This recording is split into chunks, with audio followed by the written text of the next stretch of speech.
I'm a United States Army veteran. It gives me no pleasure at all to make this video. I recently finished my time in the Army, and the purpose of this video is to speak to young people thinking about joining the Army. In no uncertain terms, with no ambiguity, I'm making this video in order to say do not enlist in the Army. Now, I'm going to tell you some stories and explain why I say that. I'm going to tell you why you maybe should. I'm going to tell you why you might want to join the Army. I'll tell you why I did. But I'm going to sort of cut to the punchline a little bit here by just telling you that you should not join the Army because it's morally, ethically, and in many other ways wrong. You would be doing a net disservice to your country by joining the Army right now. The war machine, as it is being used in the United States right now, is doing far more to hurt the country than it is to help the country. The Department of War has a budget of something like $900 billion, and they want $1.5 trillion. But none of that money is going to go to you. They're going to pay you the absolute least they can get away with. They're going to damage your body. You're going to do irreparable harm to yourself,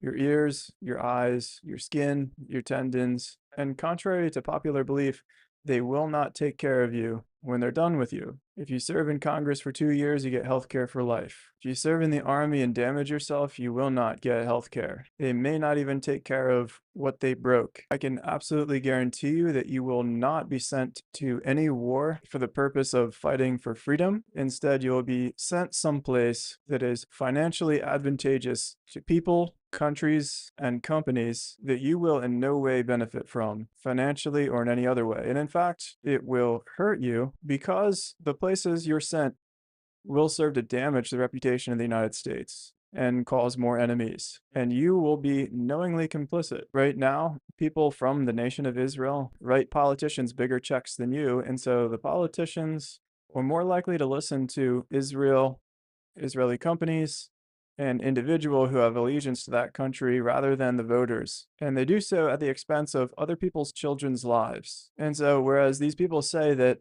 they're not sociopaths and lives matter to them, the fact of the matter is that getting reelected and being rich matters more than the lives of other people's children. And if only a few dozen or a couple thousand American soldiers die, it's really not the end of the world. How it works now is that other nations and defense contractors pay politicians directly speaking engagements, or they pay them in consulting fees. They'll pay them millions for consulting.